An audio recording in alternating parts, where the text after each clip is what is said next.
Ilang mga magsasaka naman sa lalawigan ng Isabela ang inani na ang kanilang mga palay bago pa man manalasa ang bagyong Uwan sa nasabing lalawigan. Yan ang ulat ni April Rancho ng Radyo Pilipinas, Tuguegarao.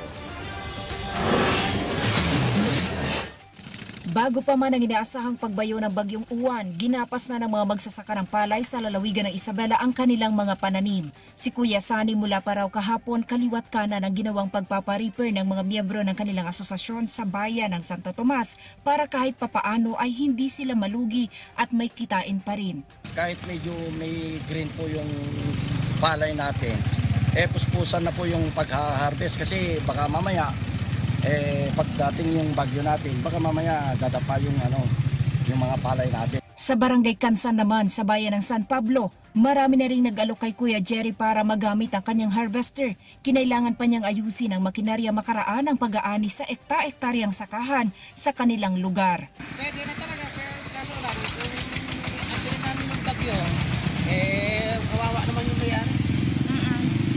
Kaya, nasa ako para matulungan nila yan. Oo, inaayos na natin. Bukod sa pag-aani, hindi rin magkanda-ugaga ang mga magsasaka sa paghahabol na maibilad ang kanilang ani kahit pa man hirap sumikat ang araw. Umaasa kasi si Lolo Ruben na mahanginan lamang at matuyo ang kakaani niyang palay na medyo basa pa. Ilagay muna. Ilagay muna sa kwa. Bahayan, para hindi kwa masira. Kawawa kami eh. Ang ginagawa na yan ng mga magsasaka ay tugon lamang sa panawagan ng Department of Agriculture Region 2 na anihin na ang kanilang palay para hindi masira at masayang lalo't posibleng lumakas pa bilang super typhoon ang bagyong Uwan. Nanawagan din ng provincial government ng Isabela sa lahat na maging handa sa inaasahang pagdating ng bagyong Uwan. Umapela rin ito sa mga residente lalo na ang mga nakatira sa flood-prone areas na maagang lumikas sa evacuation centers upang mas madali silang matulungan ng pamahalaan. Sa ganitong panahon ng panganib, ang pinakamagandang sandata ay ang sama-samang paghahanda at panalangin.